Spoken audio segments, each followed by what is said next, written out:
Hello student. पिछली class में हमने 2.4 पढ़ा था, जिसमें हमारा खातों के प्रकार, उसके उदाहरण पिछली क्लास में हमने आपको बताया था। आज की इस वीडियो में हम लोग नेक्स्ट टॉपिक यानी अगला चैप्टर पढ़ेंगे 2.5। इसमें देखिए, हमारा सबसे पहले तो इस चैप्टर में हमको जर्नल से आशय यानी जर्नल का अर्थ समझना है कि जर्नल होता क्या है। तो जैसा कि आपके सामने प्रस्तुत है कि जर्नल शब्द की उत्पत्ति फारसी शब्द के JOUR शब्द से हुई है। किससे? JOUR। ये फारसी शब्द है, आपको ध्यान रखना है, जिसका अर्थ होता है दिन। क्या होता है अर्थ? दिन। अतः जर्नल का शाब्दिक अर्थ क्या है? डे बुक है, यानी दैनिक बही है। ठीक है। दैनिक बही का मतलब आप जब भी व्यवसाय का लेखा कार्य करते हो यानी लेखांकन कार्य करते हो, तो सबसे पहले प्रविष्टि आप कहां पे करोगे? जर्नल में करोगे। ठीक है। इसीलिए इसको क्या बोलते हैं? डे बुक या दैनिक बही बोलते हैं। अच्छा, जर्नल के और भी नाम हैं, ध्यान से देखिए। इसे हम प्रथम प्रविष्टि की पुस्तक, प्राथमिक प्रविष्टि की पुस्तक और मूल प्रविष्टि की पुस्तक के नाम से भी जानते हैं। जर्नल में सारे यानी प्रत्येक लेन देन का तिथि अनुसार या बोल सकते हैं कि क्रमशः तिथि अनुसार क्रमबद्ध लेखा किया जाता है। क्रमबद्ध का मतलब कैसे? कि व्यापार में जैसे जैसे व्यवहार होते गए, उनका तिथिवार यानी प्रतिदिन की तिथि के अनुसार एक सीक्वेंस में यानी कि क्रम में लेखा किया जाता है। ठीक है। तो ये तो था आपका जर्नल से आशय। अब देखिए,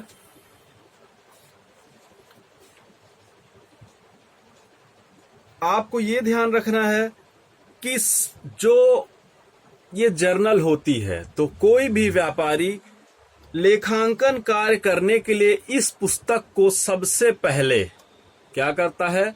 सबसे पहले लेखा कहाँ करता है? जर्नल पे करता है। ठीक। अब देखिए, रोजनामचे में व्यवहार को लिखने की क्रिया को जर्नल या जर्नलाइजिंग कहते हैं।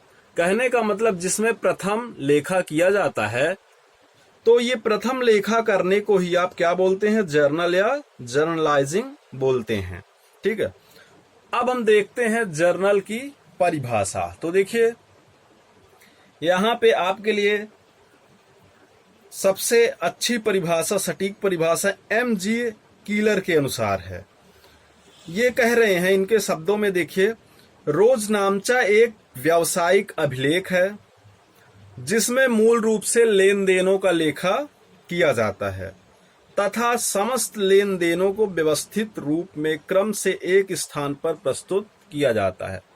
कहने का मतलब जर्नल में तिथि के अनुसार लेखों को यानी व्यवहारों को एक निश्चित क्रम में प्रस्तुत किया जाता है। ठीक है। तो आपको परिभाषा में अपने शब्दों को नहीं जोड़ना है। परिभाषा अगर आप किसी राइटर या विद्वान की लिख रहे हैं तो सेम उसी तरह लिखना है जैसे आप पढ़ रहे हैं। तो आप सभी MJ कीलर की डिफिनेशन ध्यान रखिएगा। उसके बाद देखिए, आज हम पढ़ेंगे जर्नल का अर्थ, परिभाषा और जर्नल के उद्देश्य, लाभ, महत्व या आवश्यकता। ठीक है। तो ये जो चार चीजें हैं, उद्देश्य, लाभ, महत्व एवं आवश्यकता, इन प्रत्येक का आंसर आपके सेम है। कहने का मतलब जर्नल के उद्देश्य में आप वही लिखेंगे, लाभ, महत्व और आवश्यकता। अगर ये मान लीजिए कभी आपका क्वेश्चन ऐसे आता है कि जर्नल के उद्देश्य लिखिए, तब भी आंसर वही है। जर्नल का लाभ लिखिए, तब भी आपका आंसर वही रहेगा। या कि आता है महत्व या आवश्यकता, तब भी आपका आंसर यही रहेगा। ठीक है। अब देखिए, कि जर्नल के उद्देश्य, लाभ, महत्व और आवश्यकता क्या हो सकती है। तो सबसे पहले देखते हैं कि जर्नल के उद्देश्य, महत्व, लाभ और आवश्यकता का पहला पॉइंट क्या है। तो ध्यान से देखेंगे, जर्नल के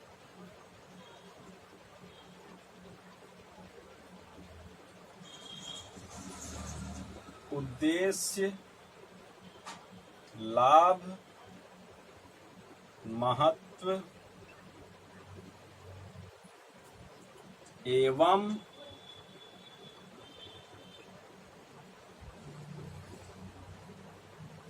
आवश्यकता। अब हम पढ़ेंगे जर्नल के उद्देश्य, लाभ, महत्व एवं आवश्यकता। तो देखिए, इसमें हमारा पहला पॉइंट है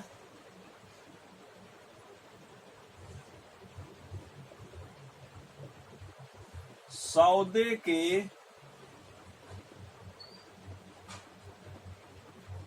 दोनों पक्षों का ज्ञान।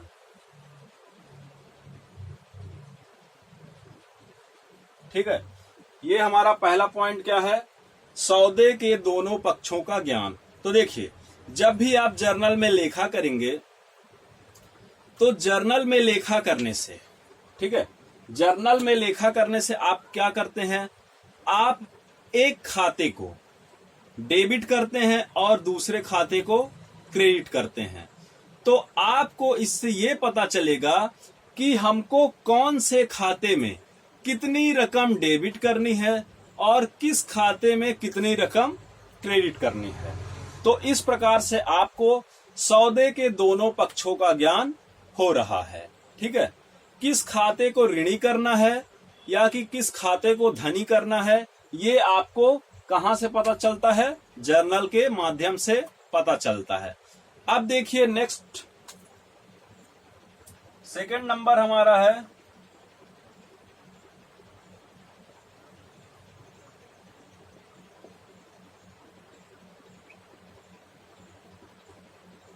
समझने में सुविधा। तो अगर मान लीजिए जर्नल में लेखा किया हुआ है तो आप उस जर्नल को देख के उसका मूल्यांकन करके आसानी से ये पता कर सकते हैं कि किस खाते में कितनी राशि डेबिट की गई है और किस खाते में कितनी राशि क्रेडिट की गई है। और आपको ये भी पता चलेगा कि कैसा व्यवहार यहाँ पे किया जा रहा है, मतलब क्रय किया जा रहा है, विक्रय किया जा रहा है, किसके साथ क्रय विक्रय किया जा रहा। आपको ये सारी चीजें कहां से पता चल जाएंगी, जर्नल से पता चलेंगी। इसके बाद देखिए आपका थर्ड पॉइंट है लेखांकन की नींव। तीसरा पॉइंट है आपका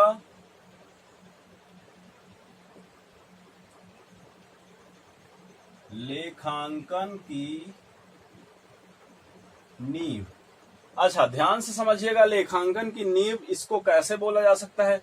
तो देखिए ये बुक कैसी है, प्रथम मूल प्रविष्टि है। कहने का मतलब इसमें सबसे पहले जर्नल में प्रविष्टि की जाती है। तो ये आपका क्या है, लेखांकन की नींव है। मतलब सबसे शुरुआत में लेखा कहाँ पे किया जाता है, जर्नल पे किया जाता है। तो जो प्रारंभिक लेखा होता है उसे ही क्या बोलेंगे, लेखांकन की नींव बोलेंगे। तो जर्नल का एक और क्या महत्व है कि यह लेखांकन की बुनियाद है। नेक्स्ट देखिए खतौनी में सरलता, फोर्थ नंबर है आपका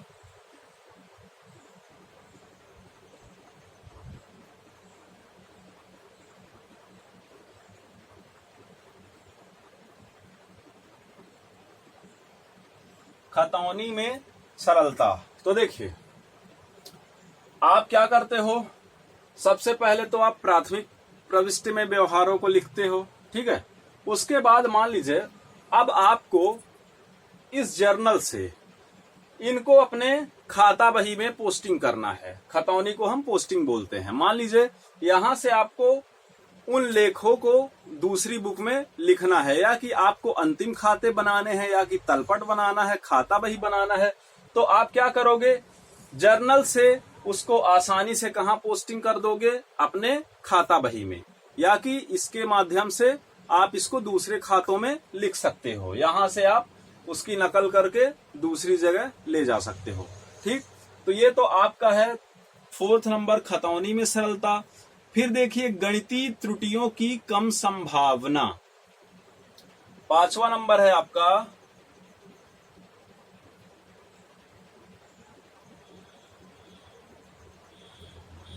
गणितीय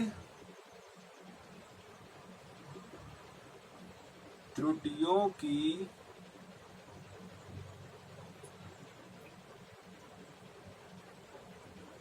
कम संभावना। अच्छा, गणितीय त्रुटियों की कम संभावना कैसे? जैसे देखिए जर्नल में आप जब लेखा करते हैं तो जर्नल के दोनों पक्षों में आप अमाउंट लिखते हैं, ठीक है, और ये भी ध्यान रखना है कि जो आप अमाउंट लिखते हो वो हमेशा क्या होती है, इक्वल होती है, और 2 जगह पे आप लिखते हो, तो इससे क्या होता है, गणितीय त्रुटियों में संभावना कम होती है, क्योंकि आप इसके माध्यम से तलपट भी बना सकते हो, और तलपट बनाने में अगर तलपट का योग आपका दोनों डेबिट और क्रेडिट इक्वल है तो आप आसानी से पता चल सकता है आपको कि हमारी गणितीय त्रुटियां नहीं हैं। ठीक है, तो आपका जर्नल में एक लाभ ये भी है कि आपके इसमें गणितीय त्रुटियों की संभावना होना अत्यंत, कहने का मतलब संभावना बहुत कम रहती है। अब देखिए नेक्स्ट, कम योग्यता वाले व्यक्ति की आवश्यकता।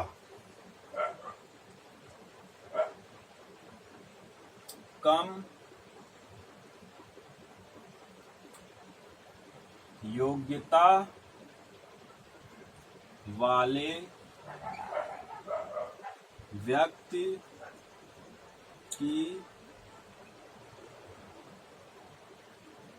आवश्यकता। तो आपका ये पॉइंट ये बता रहा है कि जर्नल का काम, यानी कि जो जर्नलाइजिंग या जर्नल का कार्य होता है वो साधारण योग्यता वाला भी व्यक्ति कम यानी कर सकता है। ठीक है, तो आपको मान लीजिए आप लेखांकन कार्य कर रहे हैं लेकिन आपके पास विशिष्ट योग्यता नहीं है, आप साधारण उसका ज्ञान रखते हैं, तो आप फिर भी क्या कर सकते हो, अपने व्यवसाय के जो भी व्यवहार हैं उनको जर्नल में लिख सकते हो। तो कहने का मतलब ये जर्नल कम योग्य वाले व्यक्ति या साधारण योग्यता रखने वाले व्यक्ति के लिए भी आवश्यक है, इसका महत्व है। ठीक, अब देखिए इसके बाद हम लोग, ये तो था हमारा जर्नल का उद्देश्य, लाभ, महत्व और आवश्यकता। इसके बाद हम आपको जर्नल का प्रारूप बताएंगे, प्रोफार्मा उसका तैयार करेंगे और आपको बताएंगे कि जर्नल कैसे बनाते हैं। ठीक है, तो ये जो आपको यहाँ पे बोर्ड पे टॉपिक दिए जा रहे हैं तो आपके बुक पे इसका डिटेल लिखा हुआ है, वैसे डिटेल हम एक्सप्लेन कर दिए हैं, लेकिन यहाँ पे आप नोट्स बनाने के लिए क्या करेंगे, बुक से आपकी ये जो टॉपिक है इनको लिखेंगे और उसका डिटेल बुक से लिखेंगे। तो ध्यान दीजिएगा। अब देखते हैं हम लोग जर्नल का प्रारूप कैसा होता है। तो देखिए फॉर्मेट ऑफ जर्नल, ये आपके जर्नल यानी रोजनामचे का क्या है, आरूप या प्रारूप है। इसको आरूप भी बोलते हैं, प्रारूप भी बोलते हैं और आप फॉर्मेट भी बोल सकते हैं।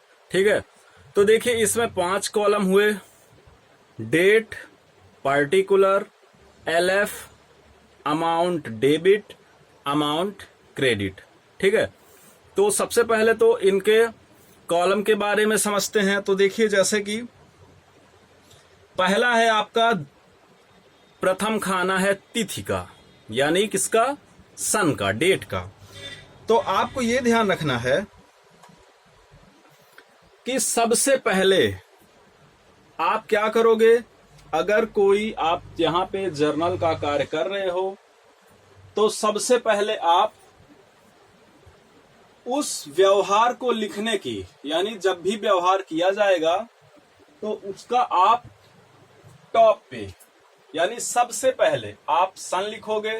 मान लीजिए आपने 2016 5 फरवरी को कोई सामान खरीदा, तो आप यहां पे क्या लिखोगे 2016, फिर माह लिखोगे, माह कौन सी है फरवरी, तो फरवरी, उसके बाद आप क्या लिखोगे तारीख लिखोगे फरवरी 2।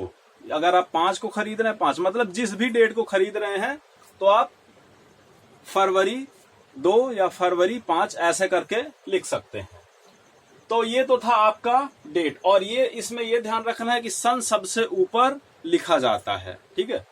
उसके बाद देखिए पार्टिकुलर, यहां पे आप पूरा विवरण लिखते हैं, ठीक है, इसका मतलब होता है पार्टिकुलर्स का विवरण।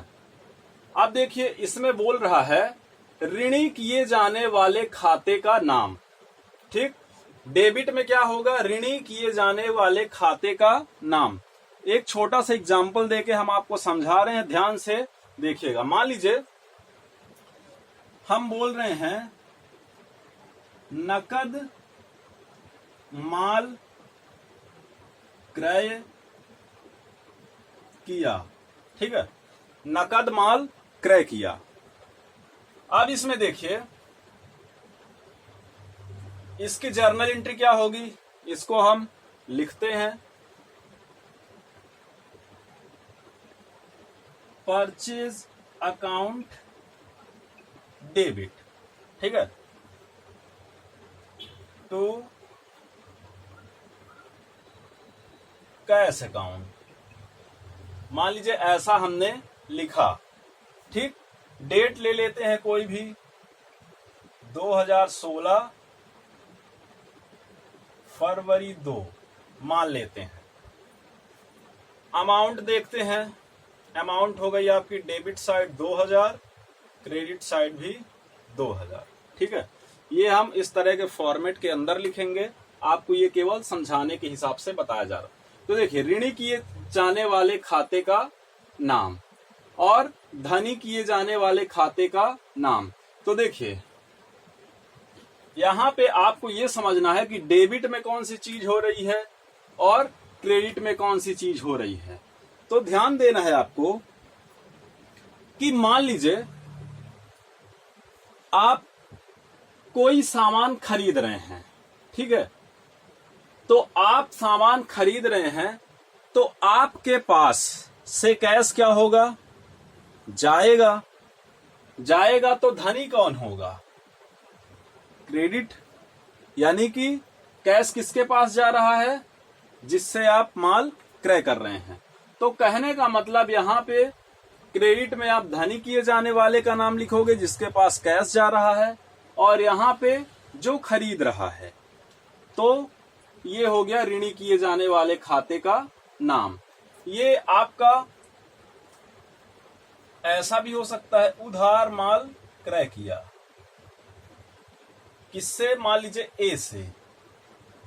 ए से उधार माल क्रय किया। तब आप क्या करोगे, फिर देखिए आपका इसमें कैसे होगा, परचेज अकाउंट डेबिट और टू ए, ठीक है। अब देखिए अब इसमें कौन हो रहा है, धनी कौन हो रहा है, ए हो रहा है जिससे आप क्या कर रहे हो, माल खरीद रहे हो, और ऋणी कौन हो रहा है, जो माल खरीद रहा है। तो ये ऐसे आपको यहां पर्टिकुलर में लिखना है, और फिर इसका संक्षिप्त ब्यौरा देना है। संक्षिप्त ब्यौरा आप कैसे देंगे, जैसे इस तरह आपको लिखना है, being goods purchase, goods purchase for credit. तो ये आपका जो ब्यौरा है, इससे कोई भी ये पता कर सकता है कि ये ट्रांजैक्शन कैसे किया जा रहा है, यानी ये व्यवहार कहना क्या चाह रहा है। मान लीजिए आप ये एंट्री कर दिए, उसके बाद आपने इस तरह का ब्यौरा लिख दिया, तो इसको देखने के पश्चात ये पता चल जाएगा कि यहाँ पे उधार माल खरीदा गया है, ठीक है। अब देखिए एलएफ क्यों होता है, इसका पूरा नाम होता है लेजर फोलियो। इसको आप क्या बोलते हैं, लेजर फोलियो, और इसको आप खाता पृष्ठ, हिंदी से खाता पृष्ठ भी बोल सकते हैं। तो देखिए, जब भी सौदों की पोस्टिंग की जाती है, कहां पे? खाता बही में, तो जो भी संबंधित पृष्ठ संख्या रहती है वो उसको यहाँ पे LF में लिखा जाता है। ठीक है। फिर देखिए अमाउंट, तो जैसे यहाँ पे 2000 रुपए डेबिट में जा रहे थे, तो यहाँ पे 2000 रुपए इसके ऋणी किए जाने वाले खाते के नाम के सामने ये 2000 आएगा, और धनी किए जाने वाले खाते के नाम पे भी 2000 रुपए आएगी। जर्नल में आपको ये ध्यान रखना है कि जर्नल में आपके डेबिट और क्रेडिट हमेशा बराबर बराबर होते हैं। ठीक है, हमेशा आपको ये पता रखना है। तो अमाउंट और ये क्रेडिट और डेबिट का अमाउंट हमेशा क्या होता है? इक्वल होता है। तो सभी बच्चे क्या करेंगे?